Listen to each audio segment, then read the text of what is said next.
The worst film of all time. The movie, while it has an engaging start, quickly falls apart. The discovery of immortal ghost pirates whose appearance changes in the moonlight is just too ridiculous. By the end of the movie, my friend and I were turning to each other and shaking our heads in shame. Not only was it unbelievable that the movie could have received such great reviews, but we had to pay to see it. If you must watch it, do so while inebriated. Oh my! This person was inebriated when they wrote this review. No. They got a point with the inebriation part. What has happened to Hollywood? It seems to me that 1999 was the last great year of Hollywood, with original groundbreaking movies like The Matrix, The Sixth Sense, Green Mile, and Toy Story 2, etc., etc., etc. They were so groundbreaking, you couldn't even be bothered to list the rest of them. Yeah, etc. That was a 1-star review from IMDb.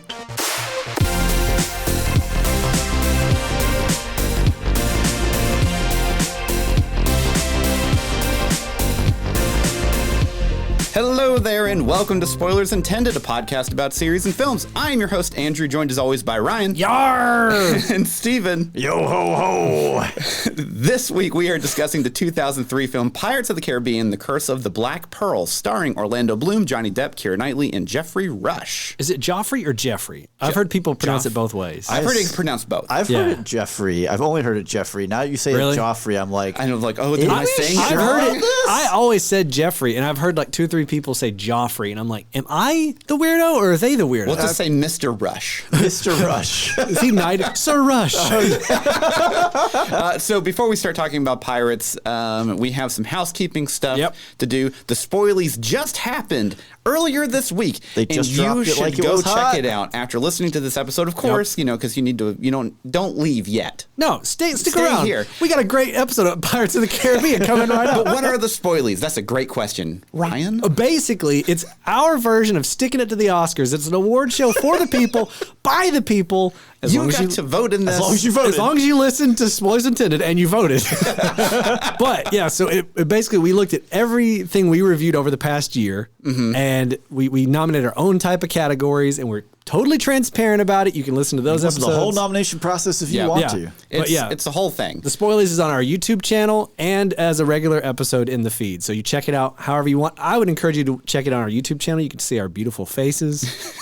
It was a great time. Yep. And then one last thing, we have a Patreon picks poll up right now. And basically what that means is patrons at the $1 tier or above can vote in an episode that we're going to review. This poll specifically is for comedic heist films. Yep. So we have The Pink Panther Strikes Again, Ocean's 11 has to be in there. We have Snatch, Fantastic Mr. Fox, if you've never seen a great film. It's fantastic. And Tower Heist. Yes. So, we have a pretty good lineup. Pretty good mix, actually. Yeah. Pink Panther Strikes Again is an classic. All-time classic. Yeah, just absolutely ridiculous. This is the patrons' opportunity here to dictate what we review on the channel. You get early access. For just $1. To hear it first before it makes its way to the main feed, and all that for just $1 a month. Yep. Or higher if you want. Yep. Yeah, we'll gladly take more money. There are other things on the Patreon besides that. But we're pirates at heart. Yar. Yar. All right, so speaking of pirates, was that like yar? Like yar? It's the Southern Pirates? In my head, it was Y''R'. Yar. Yar. Yar. Oh, man. Okay, so let's give a quick synopsis for Let's do it. Pirates of the Caribbean. I'm just going to say pirates at this point. It was a ride at Disney. Black Pearl. It's the first one. This is so buck wild. This is an adaptation of our ride at Disney World. What? Yeah, this is for shorthand. When we say pirates, we're talking about the first one. The first one. Curse of the Black yeah. Pearl. Yeah. So blacksmith Will Turner teams up with eccentric pirate captain, quotation marks, Jack Sparrow, to save his love, the governor's daughter, from Jack's former pirate allies who are now the undead. That's pretty much it. That's it. Yeah. They just gave it all away. No. Yeah, I kind of, it's weird because that was the synopsis for basically everywhere I looked. And it's you're kind of giving away I feel like that's 45-minute lead That's there. in the trailer, though. It is. It is. I'm pretty sure. So that's that's part of their whole marketing. Yeah. Okay, anyways. So what would you a bunch of pirates do stuff on water? End of description. Caribbean. so Pirates had a budget of $140 million, which is quite a lot for quite a bit for 2003. Yeah. had a domestic opening weekend of 46 million, which is pretty respectable. A total worldwide box office of $650 million, which is incredibly good. I'm surprised based the on opening. a ride at Disney. Yes. Yeah. That's an incredible return. This is the era where Disney was like, what can we do wrong? I'm No. surprised the opening box office was that low. It was only Well, 46 no, million. because no one. Okay, so there's a couple. I have so much trivia. For sure. this. I It's do absolutely remember ridiculous. at the time that this like trailers ran for this, people were like, "How are you supposed to base a movie on the ride's like 2 minutes Sure, yeah. long?" Well, so I remember when this was coming out, and I went and saw it at theaters opening weekend or whatever. Yeah. And I remember walking out just totally blown away by what I just watched. But I remember going into the movie, I was like, I don't even know what I'm going to watch. Right, Like, I yeah. have no idea what this movie is. I just know it's pirates, and it's got Orlando Bloom in it. And I guess 'cause word of mouth probably. I would wonder if the second weekend almost like picked up or something. I'd be curious to see the trajectory of that. Anyways. Yeah, I mean, this movie completely blew up. It spurred an entire franchise, which they had sure. no intentions of. They Doing didn't that. think that it was They're going like, to be "Oh successful. no, now we have to pay Johnny Depp." Yeah, Disney actually thought this was going to be a straight to DVD release. Oh, And, wow. Yeah, and then the director. And it's been $167 million. Well, so this On a is straight to DVD. this was like I think like in the top 10 of highest grossing franchises of all time. Right. Like, it's tons of money in this the Pirates franchise now. And so Gore Verbinski is he has writing credits for this. He's also the director. Never mind. My page was messed up. Gore Verbinski is just the director. Okay. And then a couple other people have writing credits. That is not him. But Gore Verbinski, he's got like a wild career. Like his movies swing like all over the place. Like didn't he do what was the one my mind just went blank completely. My page just unloaded. But yeah, he had like a bunch of stuff where it's not wild to me that he did Pirates. It's just like when you start it's just looking kind of like at it's his just all over the overall- place. Yeah. Yeah, So I'll look it up real quick. He did Rango. He Yeah. did The Lone Ranger, a bunch of Pirates films, The Ring, The Ring, that's what it was. Mouse Hunt. Mouse Hunt. Dude, Like, this guy's all over the place. Yeah. Yeah. The Mexican. yeah. With Brad Pitt. Yeah. But yeah, so I'm curious of what you guys think about this, because this is definitely one of my comfort food movies. Like, I can just throw it on. Now, I've seen, obviously, the other ones all pretty much about once or twice each. Yeah. But this one I've seen, upwards of 10 to 15 times pretty So easily. I love this movie. I went to see it in the theater, as most people did in 2003. And Just walking out was just like, what did I just, yeah, like, I, what I just had a lot of happened? fun. I remember, again, kind of like what you were saying, is I didn't really know what to expect going in. And I think that's what made it such a good movie. Well, I don't think when I went to Disney when I was 5, I don't think I did the Pirates of the Caribbean ride. So I had even Really? it was Orlando. Did they have the? They had it in there, yeah. They have it there. I don't. If we did it, I don't remember it. I was only 5. It's fun. So, but if I did it, it didn't leave a memory that like was a cool. Now the 20,000 Leagues Under the Sea ride, I remember every second don't of even that. bring that up Rub to it in, me. the salt in the wound. Andrew's It's so like I'm there bad. all over again. I can feel this. I can smell the salt spray. I can Get outta smell it. here. Oh, a striped T-shirt just appeared on my body. No. Okay. There's like 2 people at home that got that reference. Okay. I loved Pirates when I got out of it, Yeah, for sure. yeah. And I just remember I've only seen the second one and third one like maybe once or Now, twice. I'll definitely say this, because I think a lot of the subsequent movies do get a bad rap. They do. For what they are. And I think that there's actually a lot of good things about them, particularly in the second one, Davy Jones, his visual effects are they're crazy. absolutely stunning. Yeah. Yeah. So I just remember that the sequels, and this is, again, I haven't seen these in forever. I feel like they leaned too hard into the comedic part did. of Johnny Depp, Jack Sparrow, whereas in this movie, Jack Sparrow rides like the razor's edge the whole way through, where like he has some like serious moments where like he like Yeah, he's still a character. when he sees the medallion and not for a the first character time. of himself. Yeah, and then he has the comedic stuff, and Yeah. a lot of his comedy is over the top to a degree, but some of it's very subtle. Yeah. Whereas I feel like in the other ones he turned into like a Bugs Bunny Or cartoon it almost character. happens sometimes. There's serious moments in front of you, and in the background he's there, and he has like he takes a weird step as he turns, and it's there. Whereas in the later movies, it was like put the camera on On Depp, and don't yes. let it leave. him. Right, yeah. And that I think that's where the problem came in with the other ones, but we're not talking about those. We're No, talking yeah. Talk about the first one. To bring it back to this. the OG, if you will. Yeah, like it's been a while since I've seen this one. Like really sat down to watch. I've had it watched on it in for the this background. review. Yeah. Yes. I just want to establish that. Let me finish the sentence. Subject, Already present tearing him participle. down. Like, let me get to the end of the. So when watching this for the review, I was surprised at how well it held up because in my does. It head holds I up was really like, well. I may just have rose tinted glasses. I may just be thinking about this movie, but like Keira Knightley does great. Orlando Bloom does great. Johnny Depp does great. Joffrey Rush does great. Right? Like Mr. everyone, Rush, just Mr. Rush. Mr. Rush, Well, if you will. like Jack Davenport as Norrington is fantastic. He's great. Yeah.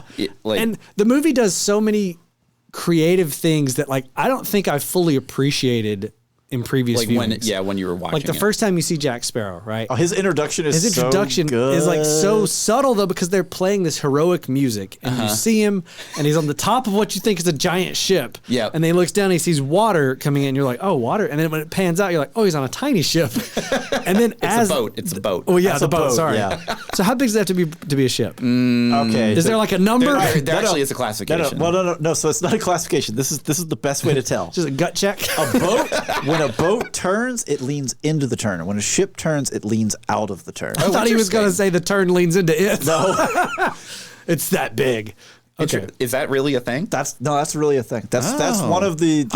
That's not like a perfect classification. But if you are like, is that a boat or a ship? That's pretty much a really easy way to tell at a distance. Interesting. Anyways, Johnny Depp comes into this dock and steps off his boat.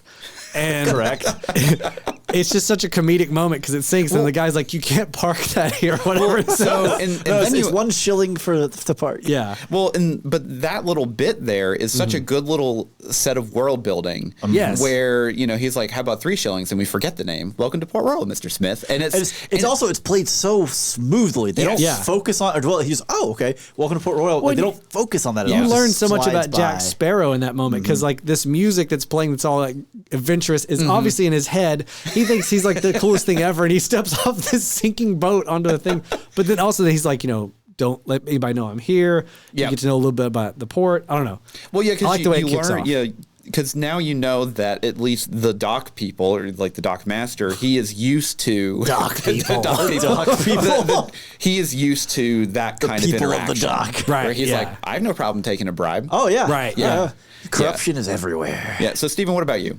I love this film. It's a lot of fun. The music's fantastic. The music's incredible. The action sequences are quite good. A lot of good swashbuckling. This is another one of those moments where every sword fight you love was choreographed by Bob Anderson. Yes. This is a legendary English fencer who did everything.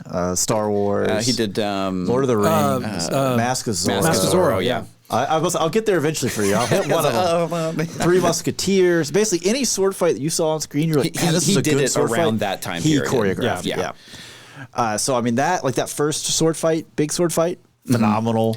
Yeah. Yeah, well, and the cool thing is that they do a really good use of punctuation. So basically, Where they're using the music. They're to using the punctuate. music to basically punctuate the kind of movements, emotions, and stuff inside of the fight.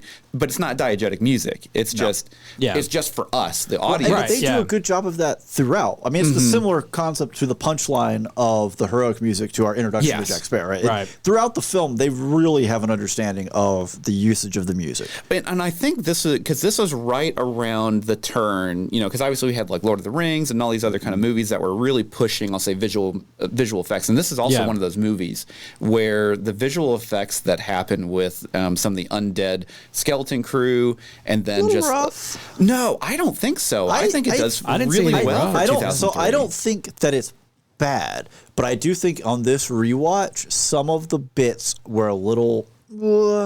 That's not as. So what bit specifically? Well, I don't want to get into spoilers. Well, I mean, people know they turned to undead. It's like 20-year-old movie. It's 30. And so the thing. I had a moment. I saw Ryan's light flash before his eyes. One of my gray hairs turned grayer and then back to just normal gray. Like, okay, we're good. Continue, Steve. Sorry. Well, so it's not. I'm not saying that it's bad or that you're like, it doesn't hold up. I just feel like the way it's shot is shot roughly enough that it can hide some of it, and you can tell that they did it deliberately. Of like, hey, the only way we're going to show you this is at dark, night. and we're going to be kind of quick, snappy cuts on these. Yeah. Don't dwell on it. Yeah, for sure, and I definitely will agree there. Like, Yeah. but I think that's using the technology to your advantage. I mean, at that point, at 2003, it's only going to take you so far. And if they were just like, hey, just show the whole ship broad daylight, let's go, then we'd be like, oh boy, this doesn't hold up at all. Right. Well, so I remember that, like, because this was when Disney Channel was like a really big thing. They played the behind the scenes of the visual effects breakdowns over and over and over again for like at least a year, it felt like. Yeah. And I remember watching like the scene and the breakdown of them on the ship for the first time whenever Keira Knightley's character, like the reveal. The reveal of it. Yeah. And it's wild how much work went into that. And the other thing too is like obviously there's a lot of CGI in this, but they did a fantastic job with a lot of practical effects. There's a lot of practical. They did, like real sets. Now they did film a little bit in the Caribbean, but most of this was filmed on a set. Yeah. Yeah. But you can't really tell. Like, I'll give them that. It doesn't feel enclosed. No, yeah. So there's, I have one little bit of Trivia just for that. So while returning from a night shoot on one of the Caribbean islands, Keira Knightley's boat struck a reef and went down. Oh my gosh. The only people aboard were Keira Knightley and her mother and the boat skipper, all of whom escaped unharmed and were rescued within a few hours. Oh my gosh. However, the incident ultimately determined that the rest of the island night shoots would be filmed in a studio rather than on location. Yeah, you almost lose one of your principal actresses to like... Who was only 17 at the time. Yeah, which is why her mother's with her, because Yes. she has to be on set because she's a minor. She was like, we're sinking actually. That was the worst Keira Knightley impersonation. I was trying to do the Love Actually thing. Actually. She's got that little, Oh, Anyways. man. But yeah, God. I love this movie. I think it's really, really fun. Yeah. And that's I think that's the biggest part, right? Is it's just fun. It's enjoyable. Don't be like the 1-star review. You don't have to think about it too hard. Yeah, like Here's the thing, though. It's Roll magic. with it. Even if you think about it too hard, all the pieces fit in place. Yeah, like still this work. movie does They a still great work. job of setup and payoff and actually doing stuff with the ideas they set up, right? The curse of the Black Pearl. They set up what the curse is, they show you how it works, and then they play with the mechanics of that in the third act, and you know how it works. So Because you've seen the rules. You like Modern movies don't do that. Yeah. No, The they other don't have a thing, clue. They like don't set it up, try to pay it off, and be mad when we don't make any money. Yeah. They also do this thing where, like, to me, this movie, and this is the rewatch brain talking, they took a lot of chances with specifically Jack Sparrow that I don't think Disney would do again. Oh, so It is one of those. They show him being pretty scandalous at times, Yeah. right? And Disney just has gotten into this groove now where they shy away from any character having any kind of negative traits or any kind of like risky, behavior. At all. Because Yeah. I think because it was like the turn into the aughts, like they wanted to be a little bit more edgy. They wanted to find something. Yeah. You got to compete with Nickelodeon. So it was actually one of those things where whenever Johnny Depp came to the initial script reading, no one had told him how to play Jack Sparrow at this point. Right.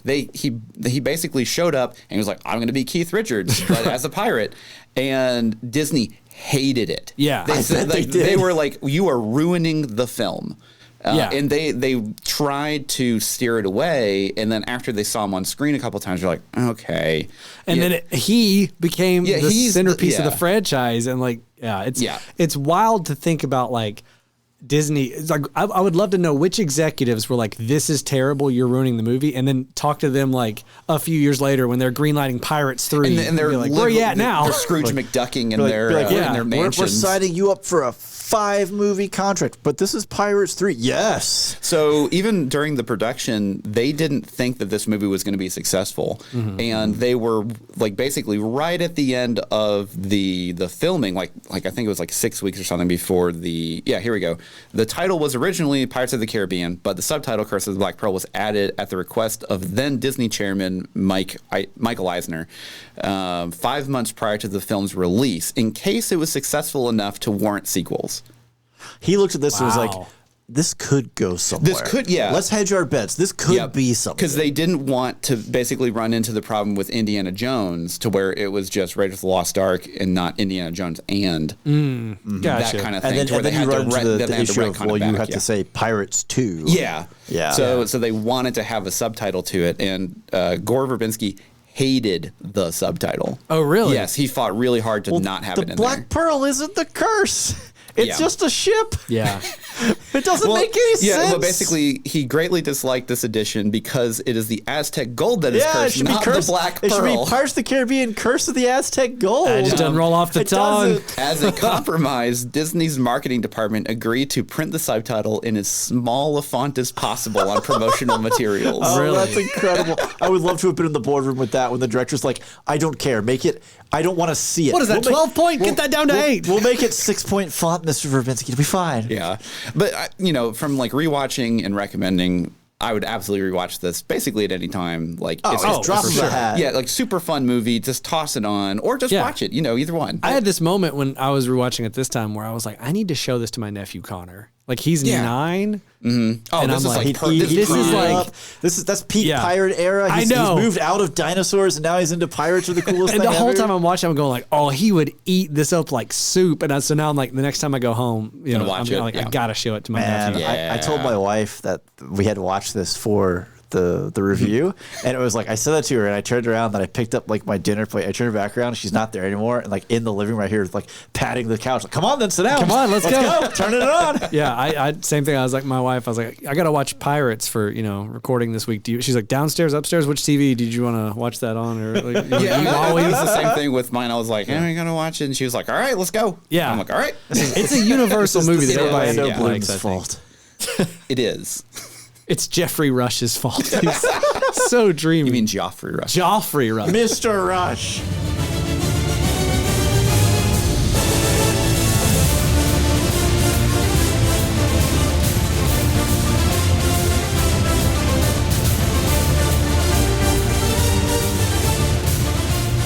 You, dear listener, are the governor's daughter, and spoilersintendedpodcast.com is the hunky blacksmith you just can't help but fall in love with. There, you can listen to previous episodes as well as find links to all of our socials, our Patreon, and our Discord. Sorry. You can't kill Andrew like that. Expect him to do a second. Okay, do you want to start that one over? No, absolutely not. We have Talk about the Discord. Keep going. Yeah, you can absolutely come and join us. It's honestly a really good time. We have fun, lots of channels where we're talking about what movies we're watching, what TV shows, what games we're playing, what we're cooking. Honestly, it's just a good community to hang out with. We all like to have a good time. You should come join. Yeah. If you want to look for other ways to support and follow the show, you can follow us on socials. We're on Facebook. We're on Instagram. Check us out on there. Every week we're making posts about what's coming out for the new episode, what's coming up this month, and other things like that. Drop us a like. Leave us a comment.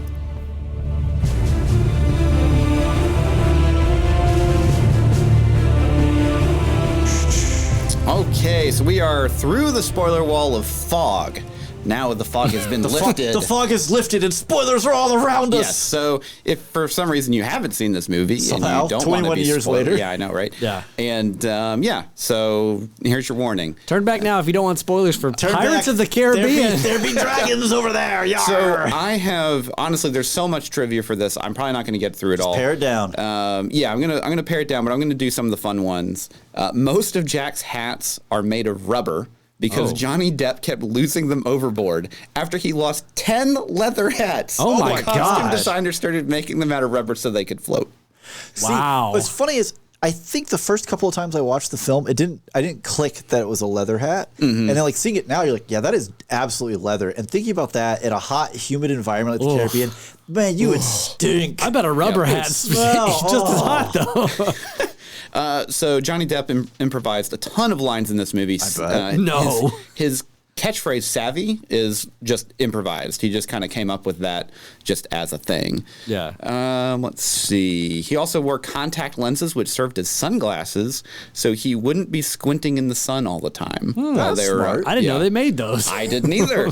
Can civilians get these or just actors? All of this isn't all about Johnny Depp, but he also, because Johnny Depp has numerous tattoos, a lot of the the stuff that's covering it up, like charcoal and like other kind of accoutrement on him, is meant to just cover up his real life tattoos. And the tattoo of the Jack Sparrow tattoo was fake for the movie. However, after the movie was successful, he got a matching tattoo in that same spot.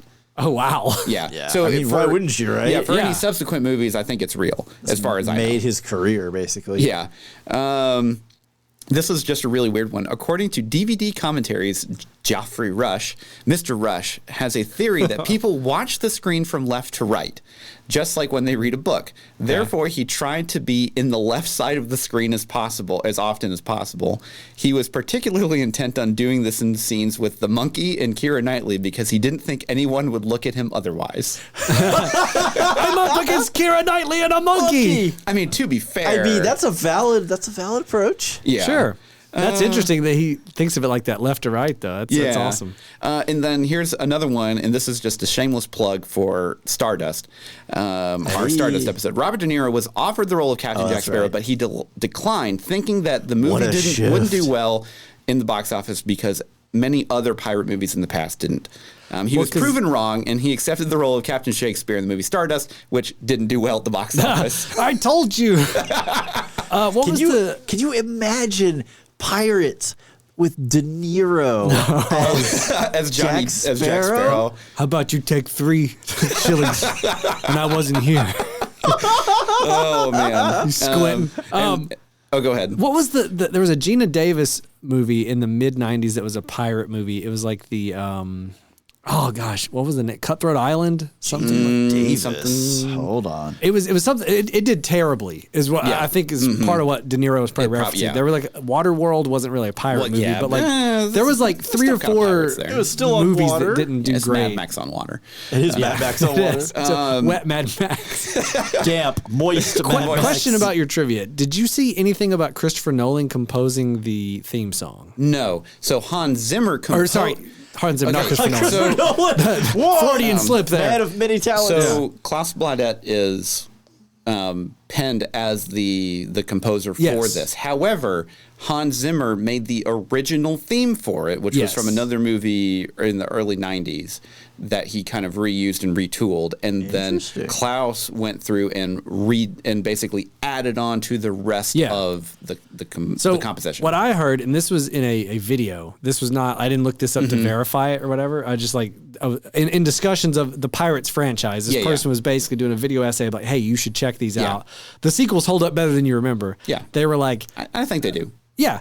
Oh, I haven't watched them to confirm that myself, but like I've heard that. They were talking about Hans Zimmer really wanted to do this, but he was in the middle of doing Last Samurai. Last Samurai and Gladiator and all that. And so, specifically Last Samurai was what he was working on when this was being scored. And so he stayed up all night and wrote the theme and gave it to Klaus and said, base all your stuff around this. And then he did all the rest of the Pirates scores or whatever. Yeah. So in that, if you, whenever you're doing like a movie score trivia game and you say Hans Zimmer, you're technically not wrong, but you're also not right. You're not right. Yeah. Interesting. Yeah. So one last thing, and then we can just talk about the rest of the film. Yeah. When casting for the role of Will Turner, it was down to Orlando Bloom or Heath Ledger.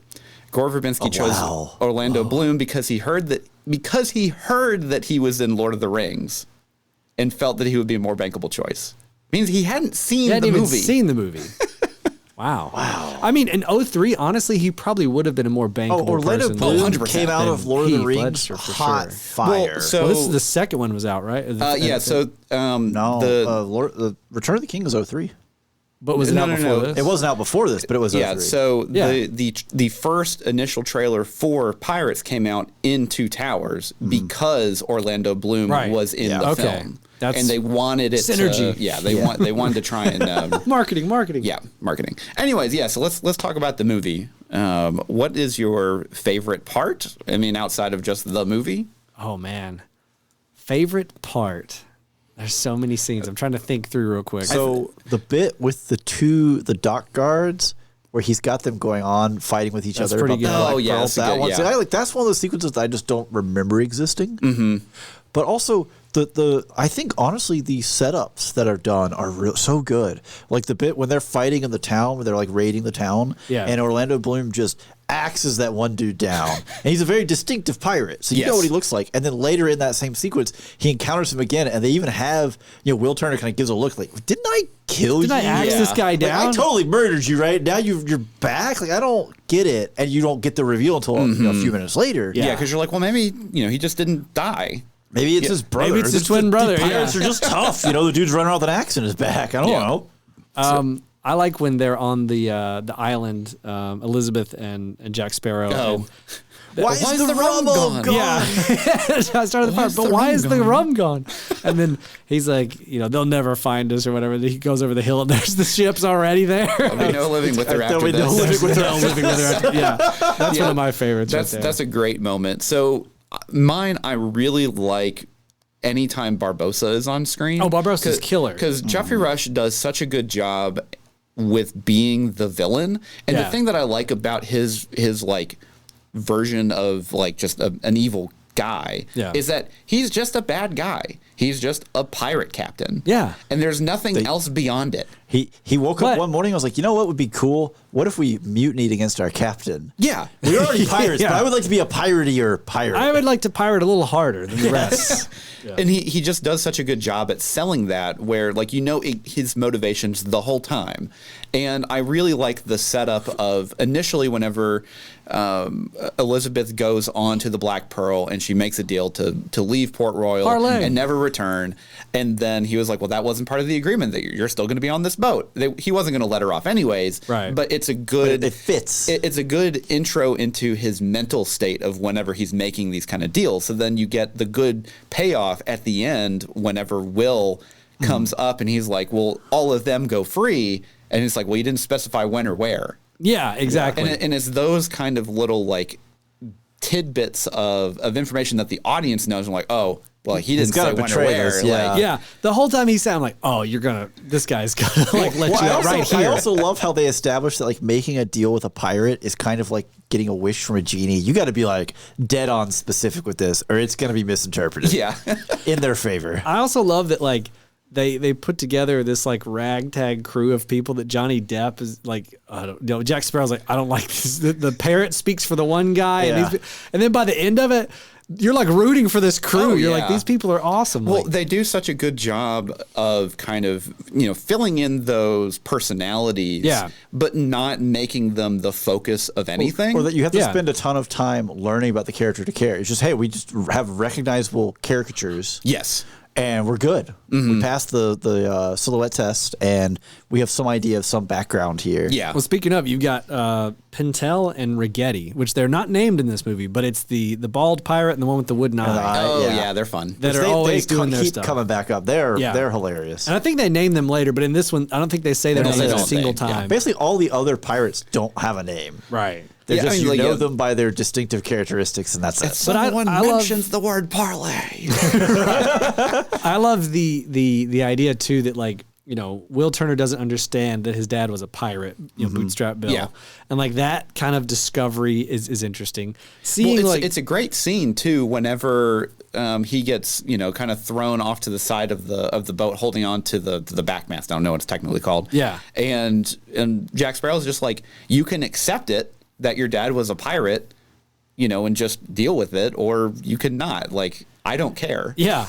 This is what truth is, my guy. Accept it and move on. That's how reality works. Yeah. But then seeing like Elizabeth and Will's relationship, like to me, there is a different version of this movie where that is the sole focus and it overshadows everything else. Yeah. I feel like we get enough of it. Yeah. It's believable. Their romance makes sense. I mean, and then, they're childhood sweethearts. Yeah, and so it works for me. Like, whereas I could see some people seeing that you don't get enough of the development between the two of them for it to really be impactful. But it's like that's not the point almost. You know what I mean? Especially when they come out with your introduction to Elizabeth is her as a child, and then Norrington's here. You're like, oh, he's just a full grown man. Yep. Oh, this is weird now. And now I will say this: like back then, obviously that's kind of commonplace. But then the other thing is that because they're British Navy, everyone wears the wig, so everyone already looks older than they really are. Speaking of, though, the dad, the governor, Jonathan Pryce, his wig is like black earlier in the scene. Then it gets gray. Then it's like grayish, but not white. And then it turns white. And I'm like, so wait, is he trying to age himself like naturally? These other people just have the white. I'm going to stick to my real hair color just in wig form. And I was like, is that a thing of status? I don't know enough about the wig. I have no idea. I haven't earned the white wig yet. You know? The other thing I was going to say is that like, Jeffrey Rush, we've talked about his character, but it's like the scenes at the end with him and Jack Sparrow, where it's Barbossa and him going back and forth fighting and the gold. And you've got the trick that like, you don't realize that, or well, you do, but he doesn't realize that Jack Sparrow has stolen grabbed some of the gold. Yeah. And again, that's what I was talking about earlier with like, they take the curse and it's not just there as like a setup for like the pirates. They're bending the rules. Yeah. And the use of now we're going to break the curse right when these guys, are in the middle of attacking all this kind of stuff. Yeah. So it takes their whole advantage away from them. Like, to me, I didn't remember that I remembered it from the first time I watched it, but I didn't remember how well they set it up and executed they do such a good job of explaining the rules of the curse, how it can work, how it can work against you, and then you can see what the strategy may be, and then the payoff is you're like, that was good. Yeah. And it's not that it's the most complicated idea ever. No. I think it's just refreshing when I've seen so many movies lately that don't do this. They don't do the setup. Explain anything. They either don't set it up or they just can't figure out how to pay it off. Yeah, or like in a modern movie, it would be the curse does this, and then the next scene they would have it do something else they haven't explained to you because this is how we get out of this scene. And then the next scene, because of the curse, we can also turn transparent and float to doors. And it's like, what? So you can't trap they would just keep using it, instead of having like a simple setup payoff type. So fun fact for Jeffrey Rush, he was adamant about choreographing. Choreographing. Choreographing. There it is. There it is. Jeffrey Rush was adamant about choreographing and practicing sword fighting scenes to the point that the stunt team would get sick of dealing with him. Mr. Rush, more. The dude is like, I'm getting paid, and by God, I'm going to be good with a sword at the end of this. Well, secretly, he had already promised a sword duel with someone after filming, and he's like, I've got to get as good as I can before this movie wraps. So, according to the screenwriter's commentary on the DVD, Will Turner is the best swordsman in the film. Barbossa and Commodore Dorrington are evenly matched, and Jack Sparrow is actually the worst. It's not surprising at all. Because his fighting isn't that I'm here to fight you, it's I'm here to cheat, because pirate. So, apparently, Johnny Depp wanted Jack Sparrow's fighting style to be more like Muhammad Ali, where he's basically Muhammad Ali as a boxer would wait for you to come to him. Yeah. And and basically do the least amount of energy possible to stop you from low effort. Yeah. Highest payoff. Yeah, pretty much. And then other thing is to kind of like the setup and payoff for the curse of him stealing the coin. They actually initially didn't have that in the movie. Really? And then audiences, test audiences, couldn't understand. They thought did he have a coin the whole time? But then why? If he was outside and under the moonlight, why didn't we see it? They show him. Yeah. So then they added that in a scene of him just pocketing it. That's wild. They didn't have that in there originally. That small sequence of him where he reaches in and picks him up, great. And he just slowly drops them. And he does the kind of motion with his fingers. You can tell he palmed it. Yeah. Yep. And it's just like, oh yeah. Yeah. It's a good little bit because it's also showing how his character gets around these kind of touchy situations because he's really good at distracting. Yeah. And that's his style. Two random things. Number one, I forgot Zoe Saldana was in this movie. She hated the production for this. Really? Yes. She didn't hate the actors and actresses that she was working people. with. She hated the politics of the actual production. What was going on with the politics? I actually had it as a trivia and then I took it out. And granted, Disney was trying to get rid of Johnny Depp. They hated Jack Sparrow. Apparently because she was not a big name at the time. Yeah. The disparity of how different actors were treated differently on set. Because she was a lower actor, stand-in. She was not treated as fairly as Keira Knightley was. She was treated like an extra. Yes. But I mean, she's not on the poster. So she's part of it. Yeah, she's not even, she's in the credits, but she's not in the credit. And I only it's Zoe Saldana. I just I had this moment where I was like, I can't believe she's in this. Yeah. I forgot all about this. Yeah. The other thing was Gibbs. The character. Oh, he's fun. He's in the intro when they say he's Will, right? And he's on like a naval ship or whatever.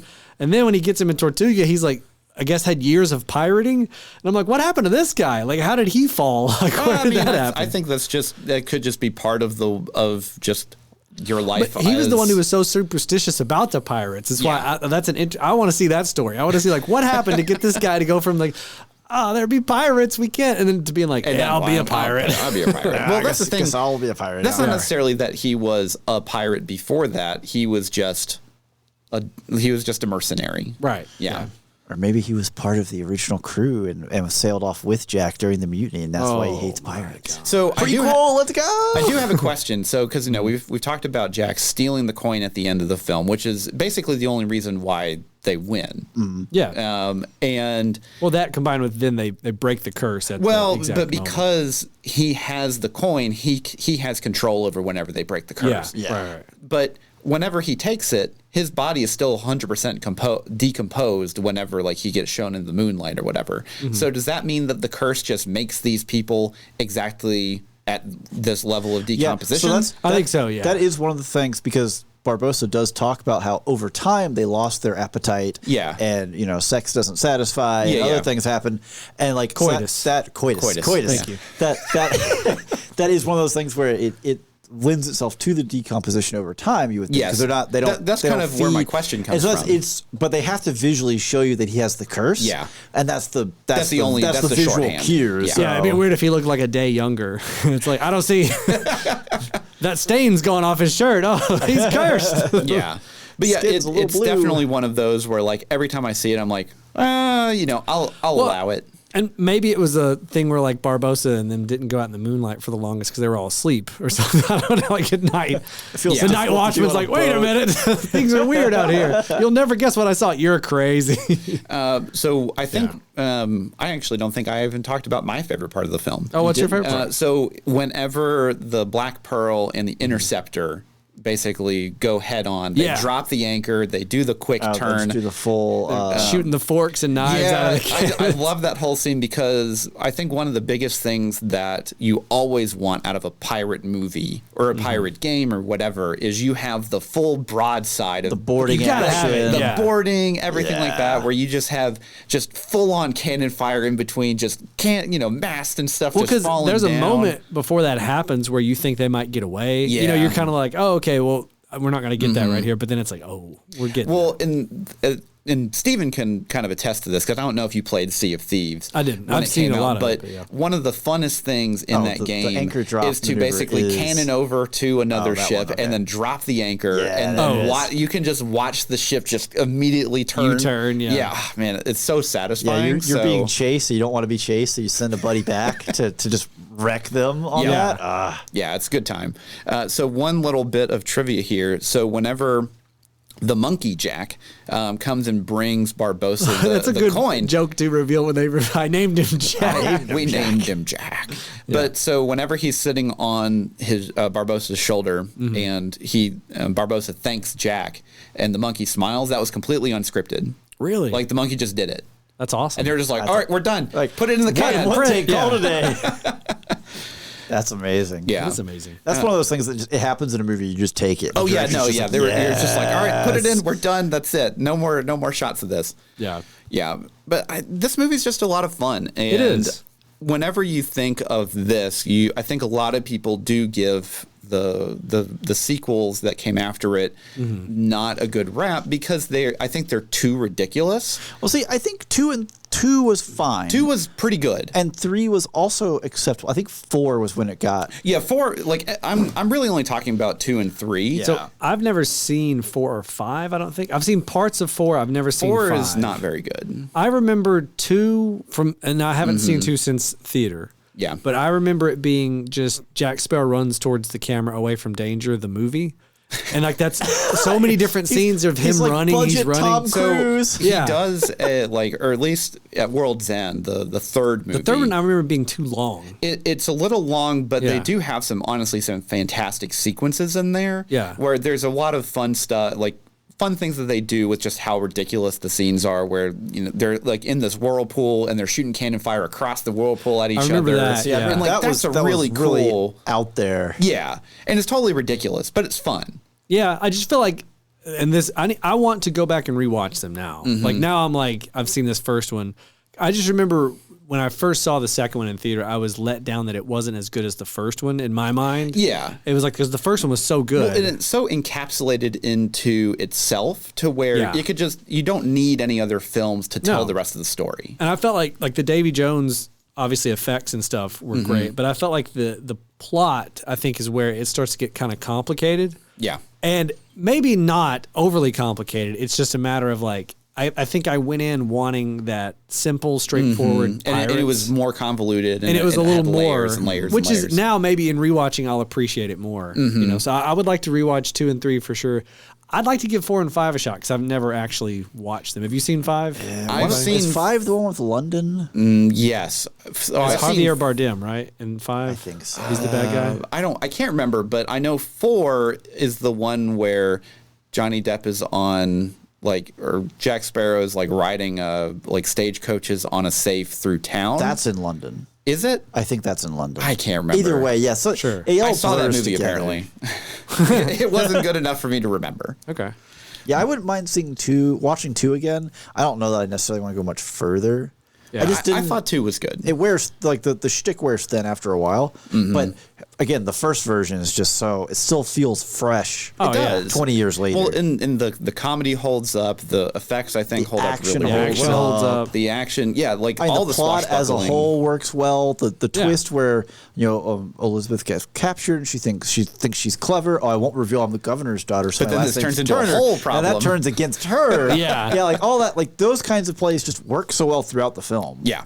Yeah. Yeah, I think the movie does a fantastic job, and if for whatever reason you're still listening and you haven't seen this movie, you absolutely should see it. Check it out. It's on Disney Plus. Disney Plus. Like it's honestly great, and I hope at some point, whenever the movie becomes very old, they do a re-release and we can watch it in theaters. They did I'd one love to this go see it. past like fall, I think. Did they? It was like 6-7 months ago. Was it like for like the 20th anniversary? Yeah, it was Oh, like don't say that. It was 2023. Yeah. Oh, okay. That well, would never be mind. that That's not would gonna be the happen for a 20th while. anniversary. Well, you gotta wait. Yeah. You gotta wait 5 more years. Yeah, maybe. Yeah, we all 25th went. Andrew, where were you? Yeah.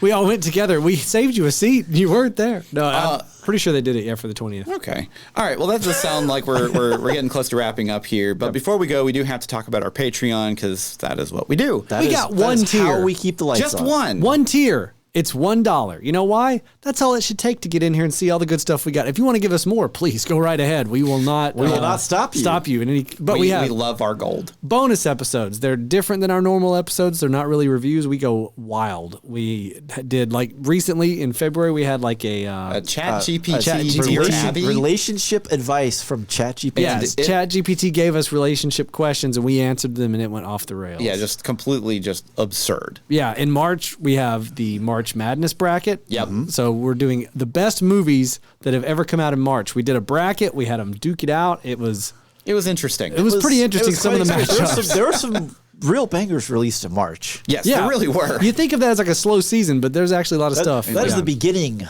of the real season of movie releases. Yeah. Apparently. Apparently. And, Yeah. you know, also we have commentaries on the Patreon. It's kind of like Mystery Science Theater 3000 style stuff where you can, play the commentary on your podcast device of choice, your laptop, your phone, sync it up with the movie on the TV, have a great time. And we also have Patreon Picks polls, which we have the one running right now for the month of March, where you can help dictate what we review on the cast. Yep. And this month it is comedic heist films, Pink Panther Strikes Again, Ocean's 11, Snatch, Fantastic Mr. Fox, and Tower Heist, which are all, right up in that alley. Ocean's 11 had to be on that list. It had to be. Had to be. And again, you Could can be a not. part of all that for $1 and it supports us directly. It's a fantastic way to do that. We really appreciate all our patrons. Yep.